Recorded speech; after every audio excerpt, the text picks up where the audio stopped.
ஒரு அடர்ந்த காட்டின் நடுவில் உயரமான மரங்களும் வண்ண வண்ண பூக்களும் பறவைகளின் இனிய கீச்சும் நிறைந்திருந்தது. அந்த காட்டில் ஒரு குட்டி முயல் வாழ்ந்தது. அது மிகவும் சுறுசுறுப்பாக இருந்தாலும் எதையும் அவசரமாக செய்வது அதன் பழக்கம். அதே காட்டில் ஒரு புத்திசாலி அணில் வாழ்ந்தது. அது மெதுவாக நடக்கும், ஆனால் எதையும் கவனமாக யோசித்து செயல்படும் தன்மை கொண்டது. ஒரு நாள் காட்டினுள்ளே பெரிய பழமரம் ஒன்றில் சுவையான பழங்கள் நிறைய பழுத்திருந்தன. அதை பார்த்த முயல், நான் சீக்கிரம் போய் எல்லா பழங்களையும் எடுத்து விடுவேன் என்று சொல்லி வேகமாக ஓடத் தொடங்கியது.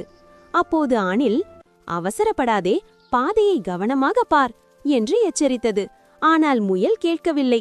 பாதையில் இருந்த பெரிய குழியை கவனிக்காமல் ஓடி அதில் விழுந்துவிட்டது. முயல் உதவி கேட்டு அழைத்தது. அணில் மெதுவாக வந்து சுற்றிலும் இருந்த கொடிகளையும் குச்சிகளையும் பயன்படுத்தி புத்திசாலித்தனமாக முயலை வெளியே கொண்டு வந்தது. முயல் நன்றி கூறி, இனிமேல் நான் யோசிக்காமல் எதையும் செய்ய மாட்டேன் என்றது. நெறி: அவசரத்தை விட புத்தியும் பொறுமையும் வாழ்க்கையில் அதிக வெற்றியை தரும்.